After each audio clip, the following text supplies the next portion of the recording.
Hello everyone and welcome back to another Warhammer 40k Kill Team Battle Report for the channel. Once again, new to the game in general, so please be gentle with any and all rules corrections and try to keep it light. This is just for fun, it's not a tournament play or anything super serial like that.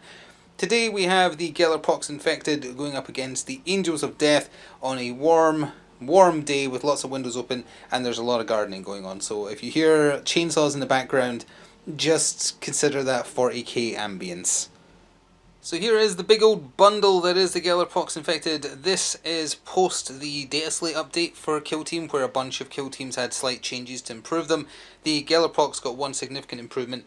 As far as equipment they take goes, you now only need to take the one upgrade to get all four of the extra mucoid, what they call mucoid something or others, mutoid vermin, sorry. So you just need to take the one and you get all four of whatever type you've chosen. To keep it simple, stupid, we are using the same as last time, which was sludge grubs. They explode when they die, but otherwise they're pretty weak and they just take up extra space. We have the 4 Nightmare Hulks that don't get cover if they're in light cover and can be shot at. We have the 3 mutants who are immune to critical damage, and then we have the 4 glitchlings. Well, they're not immune, it becomes normal damage, you know what I mean. Vulgar Thrice Pierced, Thrice Cursed, sorry, Thrice Pierced is Elder Scrolls Cult Arms. We have the Bloatspawn, which is the one with the tentacle. Then we have the Flesh Screamer, which is my favourite name. And then the Lumberghast, which is the name I kept forgetting as far as narration last time went. The 3 mutants are just called mutants. One of them has an axe, 2 of them have improvised weapons, all of them have frag grenades.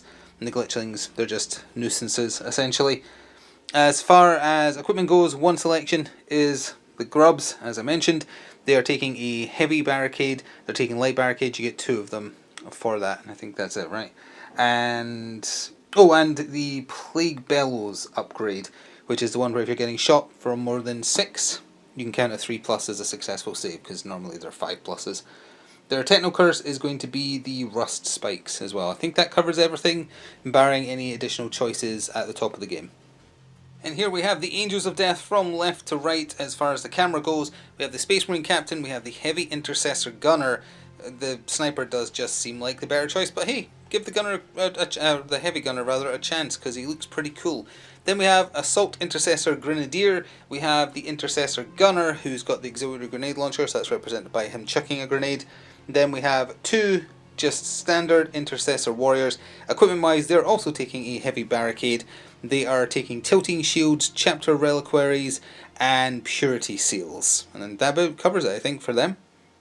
You hopefully saw from the outset that we're on Beta Decima again as far as Kill Zone, and this is specifically Layout 4, I believe it was. So, 3 objectives on the map, and deployment is top and bottom of the map 3 inches in. So essentially, this distance here, it's like the maps are actually pretty cleverly designed as far as having the deployment zones visible on the map without having anything that makes it not look natural. Anyway, the kill op is as it usually is. The crit op, we're trying number 7 from the approved ops pack, which is called Sabotage. You can do the 1 AP action Sabotage. If the active operative controls the objective marker wholly within your opponent's territory, that marker is Sabotage. You can only do that if it's beyond the first turning point, so turn 2 onwards. Whilst in the control range of an enemy operative, you're not allowed to do it, and if it's already been sabotaged, you can't do it again. The way the scoring for this one works is, whenever a friendly operative performs the sabotage action, you score 1 VP. At the end of each turning point after the first, you score 1 VP for each of the following that friendly operatives control. The objective marker wholly within your own territory, so you're kind of protecting your own, and that scores you a VP.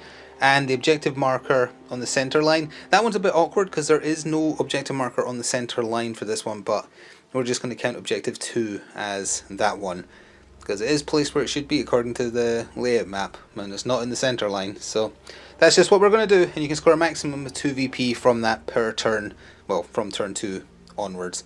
So I think that about covers it, other than getting deployed, doing the initial scouting step, and getting started. Both sides have already picked their primary op and tac ops, so those are going to be hidden until such time as they have to score.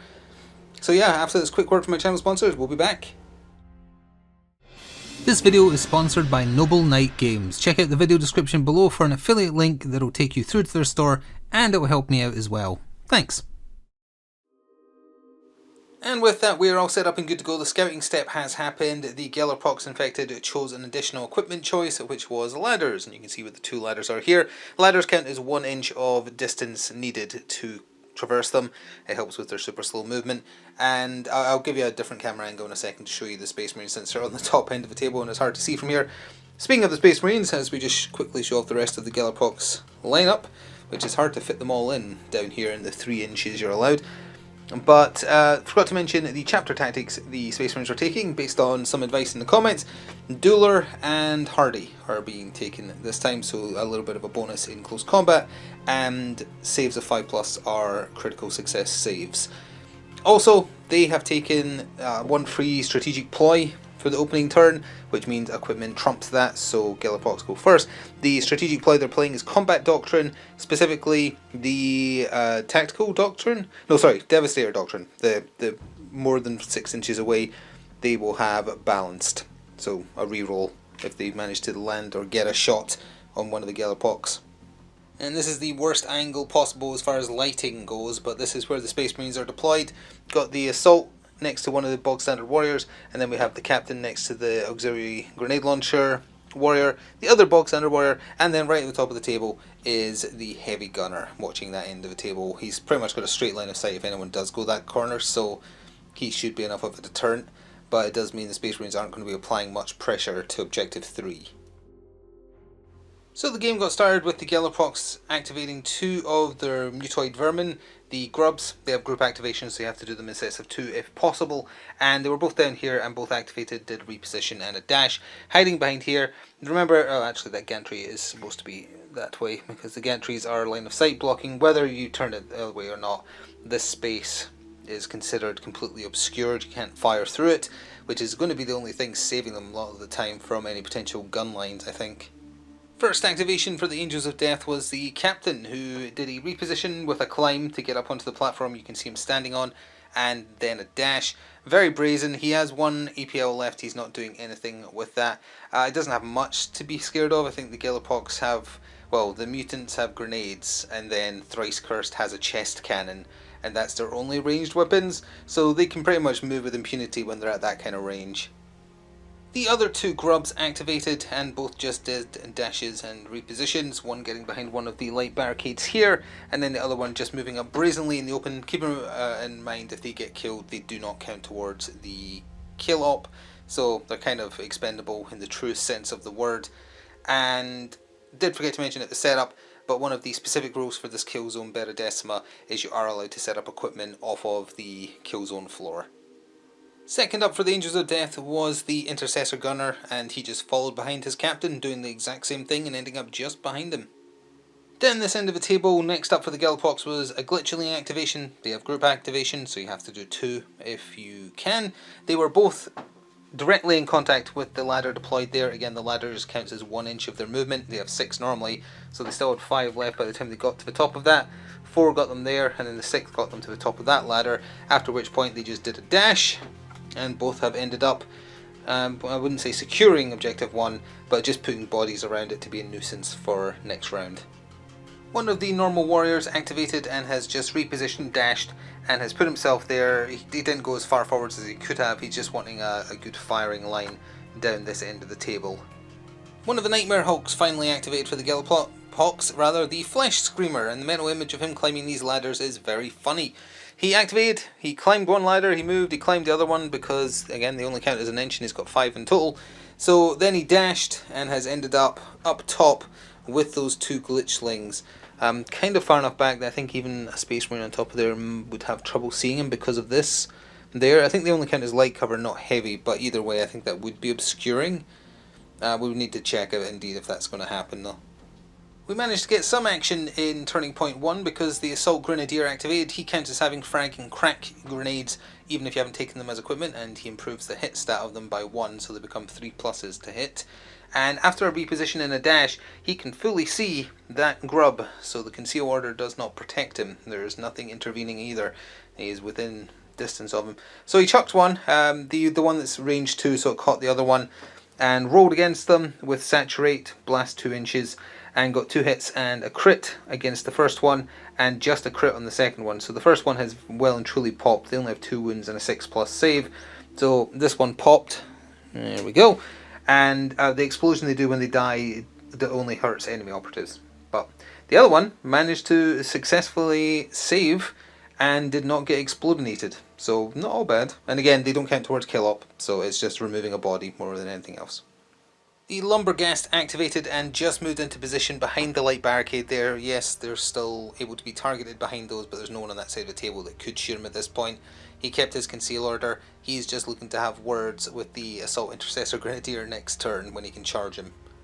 The other Intercessor Warrior activated, and he just moved into the open in that central walkway that's only on this version of the map. The other side doesn't have this central walkway. And he's just standing there, but he's oh so far in the back and has this lovely just kill zone all the way down. So anyone going for Objective 2 is going to get shot at next turn. And on that note, Glitchlings, hear you, Glitchlings don't care. The last 2 Glitchlings activated did a reposition and a dash, and have ended up where you can see on the far side of that light barricade in the centre.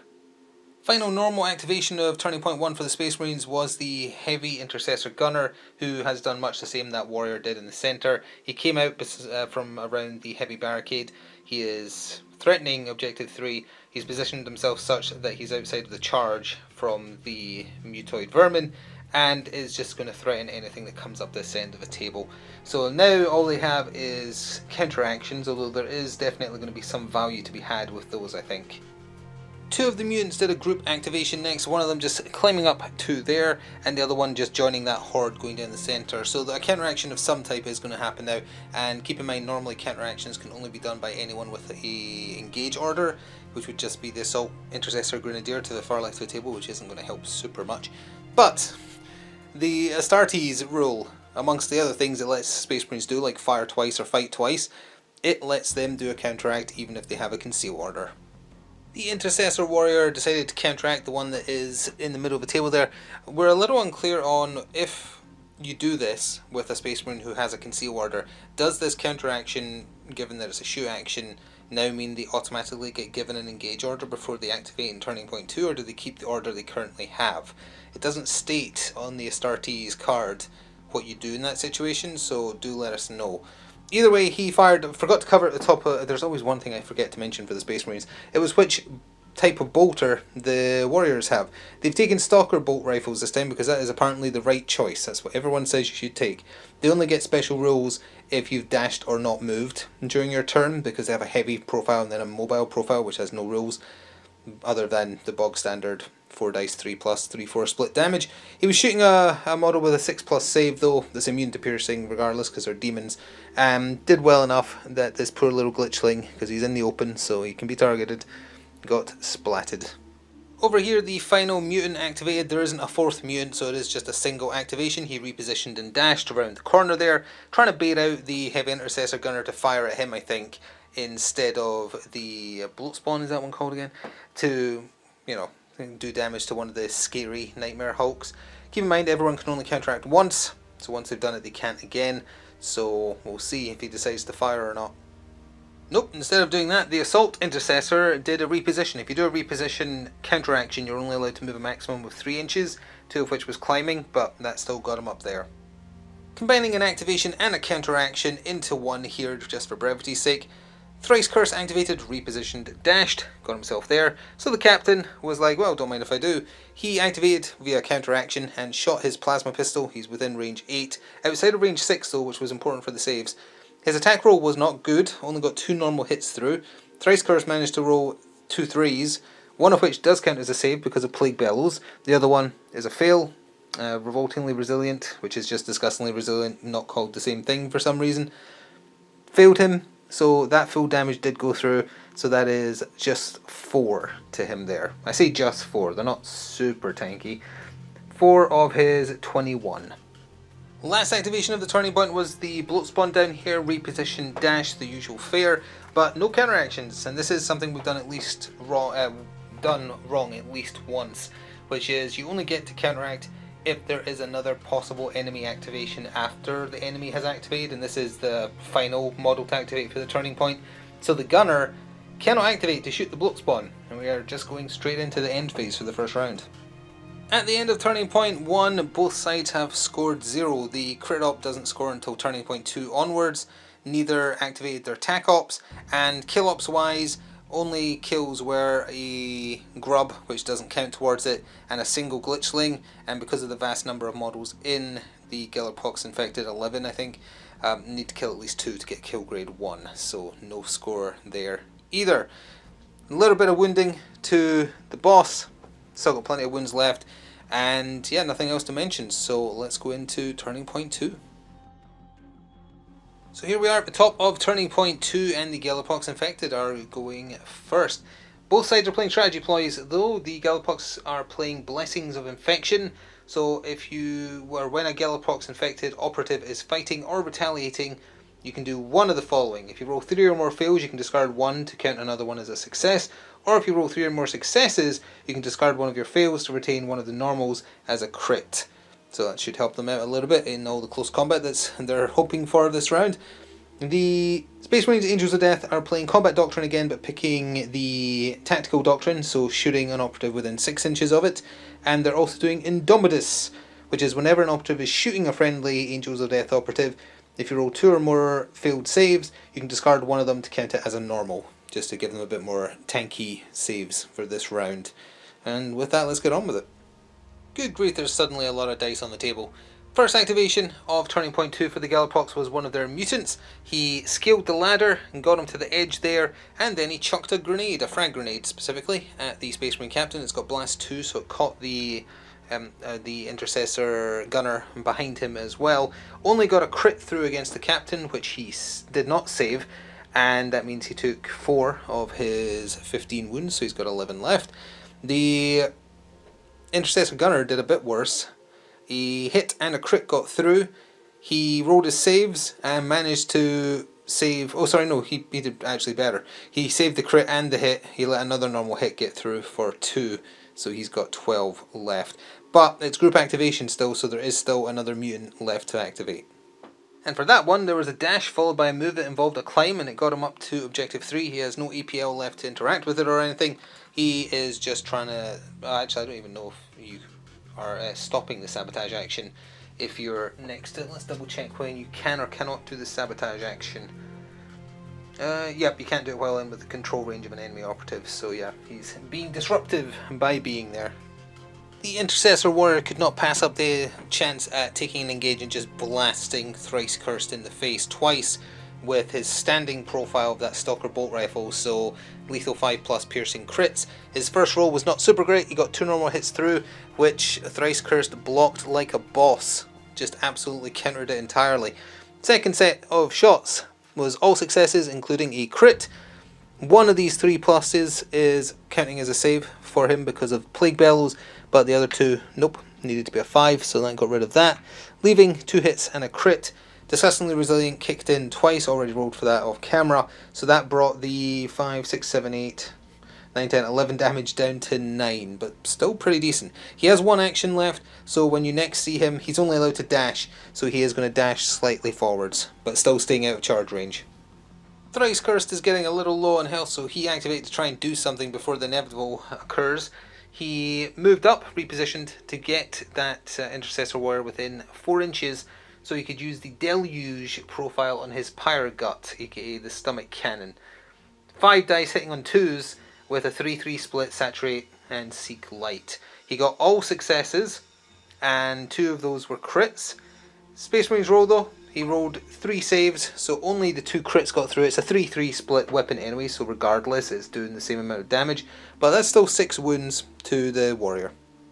We're doing his activation in steps because he has more to do, but the Space Marine captain activated, fired his plasma pistol and got 1 successful hit and 2 successful crits into poor Thrice Cursed, who managed to roll a 2 and a 1 and a 1 for his saves, and even if Disgustingly Resilient kicked in, it would not save him from the... Oh, how much damage is that? That's 9... 13 damage? Yeah, 13 damage, so even if it came down to 10, that still would not save him, and with his death, that is enough to go up to kill grade 1 for the Space Marines. That's their first VP on the board. With his other 2 APL, he did a reposition next to the Objective 2 marker and performed the Sabotage action, which earns 1 victory point of the potential 2 the crit op is allowed to score this turning point. 2 of the mutoid vermin grubs activated, so we're going to handle one at a time because they're both doing fights. One of them was able to do a charge action into the captain because it underestimated the 6 inches he would have in total for a charge. It got him within an inch. So he attacked. They're there to die, so no matter how you cut it, he's definitely dead. But he gets to proc 1 basic hit with his Find Maw first for 1 whole damage. Whoops, it was a 5, not a 6. Then the Space Marine can just counter away that last one and let whatever else get through. He's only got 2 wounds, so yes, it splats him. We knew that in advance, so already rolled for the Caustic Demise. Does he do 1 damage as he splats himself? And the answer is yes, he does. So in total there, the Space Marine Captain took a mighty 2 wounds. Not a lot, but you know, every little helps. And it's much the same over this end of the table. This was the vermin activated. He did a charge, then an attack. He actually managed to get a crit, which is kind of funny. And he's proccing that and then immediately gets splatted. His Caustic Demise did sadly nothing, but that crit does 3 damage. So again, for a model that doesn't count towards the kill limit or anything like that, 3 damage, that's fine. The Intercessor Gunner activated did a dash so that he was allowed to use his heavy profile for his Stalker Bolt Rifle, and he shot twice into the mutant up here. On his first roll, which is the one up there, he got 3 normal hits, no crits, and the mutant had a boss armor save again. He got 2 crits, so that meant only a normal hit got through, which brought him down from 7 to 4 wounds remaining. The second set of shots, however, the dice for that are lower down on the table there. Crit and 3 normal hits. He did okay with his defense roll again. It was a crit and a hit, but even once you remove those, well, the crit would have only done normal damage anyway. But that 6 damage there is more than enough to take out his remaining 4 wounds. So this mutant has bit the dust. Not enough to go up another kill grade though. The Space Marines have really got to stop grouping up together. It keeps on providing grenade opportunities. The final mutant activated as a lone activation. There's no group left. So he repositioned and then he chucked a frag grenade at the captain because the captain moved in such a way that he's within 2 inches of that warrior again. Or well, before it was the gunner, but he's always within 2 inches of someone, so he keeps on taking flak from grenades. Anyway, only a successful crit against the captain, and also only a successful crit against the gunner. The captain can use 2 normals to counter that crit, and the gunner rolled 2 crits. So the frag grenade, they just tanked it and did nothing to them. It was time for the heavy Intercessor Gunner to come out to play, and as it turns out, he's pretty good as well. Still personally prefer the sniper, I think, but he's got a heavy bolter. He can focus fire it or he can sweep. If you focus fire it, you're getting an extra die, but at the expense of losing Torrent 1. Didn't matter though, because he was firing twice at targets in the open, so the conceal orders also did nothing. Worth noting, he has a similar role to the sniper where your second shot takes up 2 AP instead of 1, so if you want to fire twice with such a powerful weapon, you use your entire turn. Didn't bother keeping the dice on the table, 1 because it's 5 dice rolling so we needed them, and 2 because it's a grub with 2 wounds. He blew it up. So the grub is gone, it's splatted, it's done, that's all the grub's gone. The roll against the bloat spawn there is much more important. He got 1 fail, 1 crit, 3 successes, piercing because of the crit. 2 saves, both failed. Didn't even get a 3+ on the bloat spawn. So that's a crit and 3 hits through, which is, that's 12 plus 5. Yeah, that's 17, but 2 disgustingly resilience got rolled, which brought it back down to 15. Oh, you know, just a casual 15 wounds. You know, nothing to worry about there, I'm sure. And he just activated and did a repositioning at a dash, limping along, wanting to hopefully activate before the gunner next turn, getting him in combat and at least doing something before he's off the table. The Assault Intercessor Grenadier did a charge action and has entered the control range of both the Flesh Screamer and a Glitchling, so presumably he has to be engaged with both of them. He struck though, we're going to do it in parts. He struck with his 5 dice with that chain sword of his against the Glitchling, got a crit, 2 hits, 2 misses. The Glitchling got 1 hit, so he's obviously putting the crit through. That's 5, leaves the Glitchling on 1 health.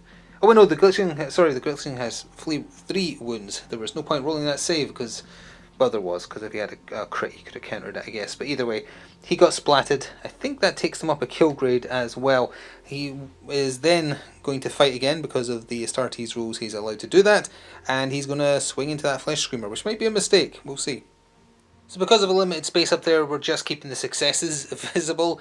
Chainsword attack from the Space Marine, 1 crit, 2 hits. Flesh Screamer used the the slashing blow, which is 5 dice hitting on 4s with a 5-6 split. Managed to get a hit and a crit. Oh, because the Space Marine got at least 1 miss, the Flesh Spikes, or whatever they're called, the Techno Curse kicks in and takes 1 damage, I believe. We'll check that in a second. But to resolve this fight, first, the Space Marine is obviously resolving a crit for 5. He gets critted back for 6, which is pretty good, leaving him on 5. So that goes to you, that goes to you. Then he... Oh, actually, there's a decision to be made there, isn't there? Alright, decision made. Get rid of that success with one of his successes, parry it away, and then just send through the other normal. He does take 1 damage from the Techno Curse, so in total he took 7, and in total the Flesh Screamer took 9. Both of them still standing. We're staying up there, albeit very briefly, because it's a glitchling double activation. The one that was up there that wasn't engaged didn't die. Activated, did the sabotage action, not within a control range of an enemy, so seems to be able to, and then just retreated behind that light barricade that's kind of built into the scenery there. It counts as a light cover. So just hiding and letting things happen, and then the other glitchling in the centre of the table is going to activate. Yeah, so the mad glitchling at the middle of the table took an engage order, charged into the captain, struck at him, managed to get a crit, so hey, that's 2 more damage, and the captain did miss, right, because he's not on 2s. Yeah, so that's technically 3 damage because of the Techno Curse, so 3, he's got 6 left, so that's him injured now as well. But yeah, after you then start applying all the damage he did, he obviously splats the poor glitchling into paste with his power fist, just obliterates him. Far end of the table where the lighting is all messed up, the Intercessor Warrior activated, and he actually retreated. He did a reposition and a dash. He's kind of given up on this end of the table and is just going where the rest of his team is. There's 2 Nightmare Hulks left to go for the Gellerpox infected. The Flesh Screamer activated, did the Lopping Blow. That's a single die on a 3+. He was willing to spend command point rerolls rather to make this happen. He rolled a 6, so that's 9 wounds. So no point rolling the Space Marines dice, because obviously that crit just goes through and splats him, and that is the Gellerpox on the board for the kill-op, because there's only 6 in the Angels of Death team. The Flesh Screamer is still just going to chill there. They still have another Nightmare Hulk, so counteraction can now occur though. And of course it was the Heavy Intercessor Gunner, so technically getting to fire that Heavy Bolter a 3rd time. Can't see any rule that says you can't do that as a counteraction. Because the rule for it costing 2 only specifies the 2nd time you fire it. If that's wrong, let us know. Anyway, whiffed defense roll on the Bloat Spawn, 2 misses for the Heavy Intercessor Gunner, but that crit and 2 hits is more than enough to take out the Bloat Spawn, and I believe that's another kill grade as well, because that's 2-4, that's 6 dead. Nope, correction, it is 7 bodies required, so 1 more kill would have to happen to go up another kill grade. And last activation of the round was the Lumberghast, who just is chasing that Intercessor Warrior basically. So let's see how the scoring panned out. So at the end of turning point 2, both sides have managed to perform the sabotage action once, so that's 1 VP gained. Because it was on the objectives wholly within their territories, they have not been able to score that other VP for protecting. I can see how this mission is kind of encouraging you to go for the center line or the one in your opponent's territory. So just 1 of the potential 2 scored there. The Space Marines are at Kill Op Tier 2 for 2 victory points. The Gellerpox are at Tier 1, and the TAC Op for the Gellerpox has been revealed. It is Contain, so there is no enemy operatives in their territory or within 6 inches of their deployment zone, so they've actually scored the maximum 2 VP for the TAC Op, which is pretty good. You might be wondering, where is the Space Marine's TAC Op? Well, the Space Marine forgot to activate it that turn, so we'll have to see it in Turning Point 3, and let's hope that doesn't cost them the game. As we go into Turning Point 3, the Gellerpox are at 4 VP, and the Angels of Death are at 3 VP, so they're actually behind because of that TAC Op. Top of Turning Point 3 with a lot less bodies on board. The Angels of Death will be going first. Both sides are playing Strategic Ploys. We also need to try and remember that Firefight Ploys are a thing that can happen. Anyway, Strategic Ploy for the Gellerpox. Plague-ridden determination. Whenever an enemy operative is shooting a Gellerpox infected, except vermin, but there's none left, that has an engage order, you can re-roll one of your defense dice. Might help them, might not, who knows. The same two strategic ploys are being played by the Angels of Death, Combat Doctrine in the tactical style and Indomitus. And also they're remembering to reveal their tac op this time, which was Champion. So you pick a champion at this point for a turn, and if they get a kill you score points, and if they have a high wound count you get 2 points. The captain is being picked despite his distance to death, but hopefully he'll be able to do something in this first activation and get some points from that tac op before inevitably getting murdered by something. So we're going to do the captain's activation in steps, but yeah, he is definitely going first because he wants to try and get that tac op scored. He shot his plasma pistol into the mutant directly in front of him. Keep in mind he is injured, so he's -1 to his hit chance, but he still managed to get a crit and 2 hits. The save for the mutant was just the crit, so 2 normal hits got through with that plasma pistol. That is 8 wounds, and that is enough that he is splatted. He is a 7 wound model. So that scores a single point for the tac op because he is not more than, what, 12 wounds is it? Yeah, 12 or more wounds would have scored 2. But it's still 1 point on a tac op, so sure, that's something. He still has 2 actions left. One of those is definitely going to be to sabotage. After that, I'm not sure what his third will be. I'll have to check in. No, he's just kind of doing a little hide underneath the gantry there. There is a platform for him to stand on. He's not standing in the toxic area. But yeah, he's just hiding. He doesn't want to give up a kill point. Nurgle's chosen glitchling, the last surviving glitchling on the table, activated, kept that conceal order, just did a reposition and a sabotage on the point up there for 1 victory point. The heavy intercessor gunner did a dash, did a reposition including a climb, and said, oh, surprise, here's a heavy bolter in your face. Hit with every hit. One of them was a crit, but crits don't matter against the mutants. The mutant did a really good save roll actually, but even once you take that into consideration, it doesn't really do much. That's still much more than 7, that is 12, so he still gets splatted off into the whatever that is, below toxic waste I guess, and that does mean they go up another kill grade now, so they're up to their 3rd point gained from the kill op. Over at the awful lighting end of the board, the Lumberghast activated, and it is annoying now that we know you can't charge after a dash, because that would have meant that you could engage the Intercessor Warrior. Such as it is though, after a dash he had to do a reposition, and he had to make sure he stopped outside of an inch. So he is giving chase, but beyond that he can't even do his barging rule he has for getting into combat. But the Space Marine would have to run with a dash and a reposition to not get charged in the final turn, I think. The Lumberghast managed to put himself in perfect line of sight of the Intercessor Gunner, rather, not the heavy one, just the bog standard gunner with the auxiliary grenade launcher.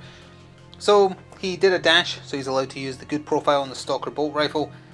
Oh, he would have had piercing crits on the first one. That would have mattered. There's no way to tell. We'll just let it ride. He got a crit and a hit through on his first barrage, not a great roll. Second roll was actually worse, 2 normal hits through. Save rolls for the Lumberghast on both instances are 3+ counts because he's outside of range 6, just barely, and he managed to save all the damage. But yeah, totally forgot piercing crits would have applied on that first set. He rolled 3 dice, 2 of them were successes. Who's to say whether or not that unrolled die would have been the success or the fail, so we'll just let it ride because he's not scoring anything up there or anything like that, so it might not matter. Last activation of the round for the Gellerpox was the Flesh Screamer, who's just repositioned behind that banister up there because they don't want to present themselves as a target. If they can keep ahead of the point curve, despite having heavy losses, they'll actually end up winning. Because right now the Space Marines have to get across that centre line with somebody to deny them 1 point from their tac op, and if they don't do that they're getting the 2 again. They're definitely getting at least 1, which will keep them ahead by at least 1. So that could be crucially important. It does also mean they're going to get to do a counteract at some point, because there's still 2 Space Marines sacked, and yeah, they're out. The Intercessor Warrior that's running away from the Lumberghast did a reposition and a dash, got him right there, and the Lumberghast just did a counteraction reposition. It's only 3 inches, but it helps keep the gap closed enough that I think he can charge him next round. I know you can't quite see him past the gantry edge there, but he's right there. So now it is over to the other warrior to end off the round. And that sly so-and-so did a reposition and a dash, and as it turns out it doesn't just put him in the territory of the Gellerpox, it puts them within 6 inches of their 3-inch deployment line at the edge of the table right there. So he's actually denied them both points. So that could actually be crucial. Well, that takes us to the scoring of the penultimate round. Yeah, so at the end of turning point 3, that crucial play denying not just 1 victory point to the Gellerpox, but 2 will probably be the game-changing move right there from just one little intercessor warrior. Because had they scored the 2 from the attack up there, they would still have been 1 ahead. Such as it is, they're actually 1 behind. The Gellerpox, they scored 1 for sabotage that round, and that's it. They're still on kill grade 1, and with what they've earned so far, that takes them to 5 VP. The Angels of Death, they scored 1 from their attack up, finally remembering to reveal it. So that scored them 1 there. They scored 1 from the crit up by doing sabotage, and they're up to kill grade 3. So their total is now 6. So as we go into the 4th and final round, they're still only ahead by a point, but they absolutely have more board control now. So yeah, I think denying those last 2 points to the Gellerpox is probably what's going to swing it. As we begin the 4th and final round, both sides are playing the same Strategic Ploys, and it is the Gellerpox infected going first, what little of them there are left. So, they've got a lot to do. They have to find a way to get a point ahead, or at least a point to end on a draw, to cover that difference. Can they do it? The Lumberghast charged in, and that meant he finally was able to use his spike charge. He just does D3 damage when he initiates the charge, or finishes the charge. He managed to do 2 damage, putting the Space Marine down to 12. And then he engaged with his Mutant Claw, 4 dice hitting on 4s with a 6-7 split brutal, so it can only be blocked by crits. Just left the successes there to try and keep the table as clean as possible. He got a crit 2 hits. Space Marine Intercessor Warrior using just his fists, 4 dice hitting on 3s with a 3-4 split, got 3 normal hits. Obviously, he is immediately doing 7 through. He is taking the 3 back, was it? No, sorry, yeah, 3 back. And then he's immediately doing another 6, and that is 13, which kills him. And he can't use any of these for blocks because of the Brule. So he does manage to swing once into Lumberghast, but then he gets splatted, and that does give them a kill grade point. They go up a kill grade, which, again, that now means that it's completely even. So, still everything to play for. Oh, forgot to mention, at the top of the round, the champion for the Angels of Death this round is once again the Wounded Captain. The Heavy Intercessor Gunner dashed, sabotaged for 1 VP from the crit op, and then unleashed that Heavy Bolter into the Lumberghast. The dice for it are down here. He got 3 successes and 2 normal successes, and 2 crits versus just 1 success. He has piercing crits, that's why there's only 2 dice, so those counter each other out, and then that damage gets through, which would be 18 wounds. But Disgustingly Resilient kicked in 3 times, so it's just 50, well, just 15, which leaves him on 20, leaves him on 20, I wish, leaves him on 5 of his 20 wounds he started with, so he's very much injured and now in grave danger. The surviving Glitchling just did the sabotage action for 1 VP from the crit up, and then just positioned himself in such a way that he's going to make it to the end of the game. The Wounded Captain activated, turned that plasma pistol on the Lumberghast, or what's left of him, after taking a barrage of bullets from a Heavy Bolter. He only got 1 success and 1 crit. Keep in mind that 3+ would normally be a success, but he's injured, so he's on a 4+ right now. But and piercing 1, so only 2 save dice. 2 and a 1, nothing. So that is 9 damage through. So even if Disgustingly Resilient kicked in, it would not be enough to save him. That is 1 VP, no, that's 2 VP from the tack up because of how much his total wounds is. That's probably the game right there, getting the 2 off of that kill. Oh, does that go up a kill grade as well? That's 2, 4, 6, 8, that's 9 dead off of 11. It does go up to kill grade 4 as well. Yeah, that's probably cinched it right there. So the Flesh Screamer activated. This is the last Gellerpox activation of the game, barring any counter actions, and just went for it. Did a charge action into the Intercessor Gunner to slash at him with the slashing motion of his cleaver. That's 5 dice, hitting on 4s with a 5-6 split against the good old fashioned Space Marine fists. Doesn't even have a knife, it's just he's thrown hands. 4 dice hitting on 3s. Both got rid of any misses. Both managed to get 2 crits and a hit through, although one is critting for a lot more than the other. So the Flesh Screamer crits for 6, which leaves the gunner on 6. He hits back for 4, and then takes 6 again, and dies. If he was to counter that 6 with his 6, 5 would still go through, which would be enough to kill him, right? Oh, yeah, it is, because I totally forgot to take into consideration the rust spikes. He had at least 1 miss, so he took 1 wound before the combat even resolved anything. So yeah, because of that, he can't counter the crit and live, because the normal hit does exactly enough to kill him. Yeah, thank goodness I remembered that. So yeah, there is no saving him. He does a little bit of damage, but then he is out of there. Is that a kill grade for the Gellerpox? That would be 3 dead. Let's see, 3 dead. No, it needs to be 4. So it just came down to, what does this Intercessor Warrior want to do? He could certainly just back up a little bit and shoot the Flesh Screamer in the back. Probably kill them. He's only got 7 wounds and he's a big target. Or he can definitely deny 2 simply by staying roughly where he is, as long as he's within 6 of the deployment and inside enemy territory. Just him existing is denying 2 points. So that's enough to swing the win. So he's not doing anything. He's just going to, I guess he could spin on the spot a little bit, do a little backflip maybe, but otherwise he is doing nothing. That takes us to the final scores. I think they've cinched it with what they did at the end of Turning Point 3. So prior to revealing primary ops, the Angels of Death have won. They actually scored 2 from the crit op, because the objective entirely within their half, objective 2, was not sabotaged by either side, so that gains them the maximum 2 victory points gained, because they did sabotage a different objective, and they got their 2 from their tac op, and the Gellerpox got 1 from the crit op, and that was that. And they scored nothing from the tac op again because of that 1 warrior that has in total denied them 4 points. Had he not have done that at the end of round 3, it would have been 2 points still in it. But prior to primary ops, Gellerpox have 7, Angels of Death have 11. Primary op for the Gellerpox was the crit op. In total they scored 3, so you half that, round up, they would score an extra 2, so that takes them to 9. And then the primary op for the Angels of Death was the kill op, which is not surprising against a big horde army that dies super easy. That scores them an extra 2 and takes them to 13, because they scored 4 from the kill op in total. So the final score would have been 13 versus 9. But again, if that warrior had just not been there, they still would have lost. But it would have been 11 to 13.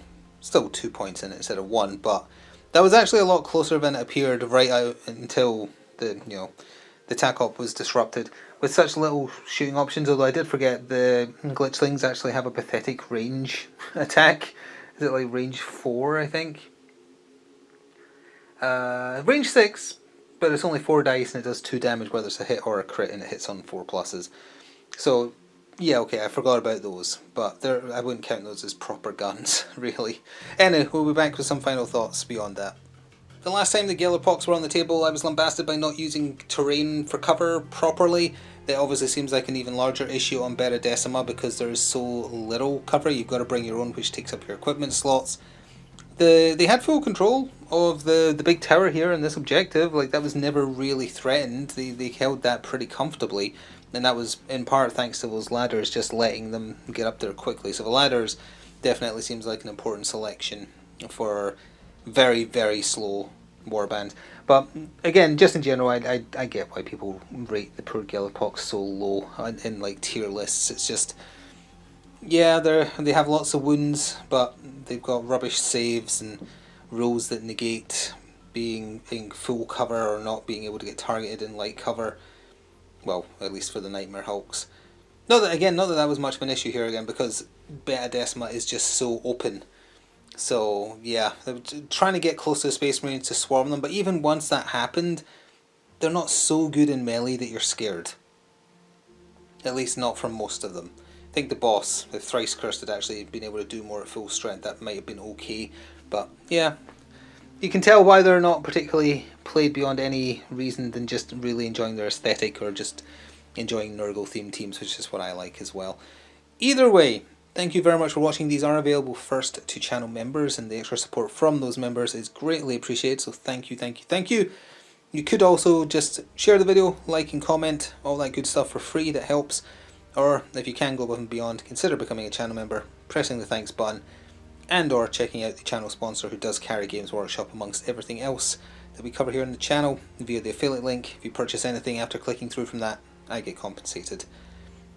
Either way, enjoy the rest of your day, and we'll see you in the future, hopefully for more Kill Team. Until then, ta for now.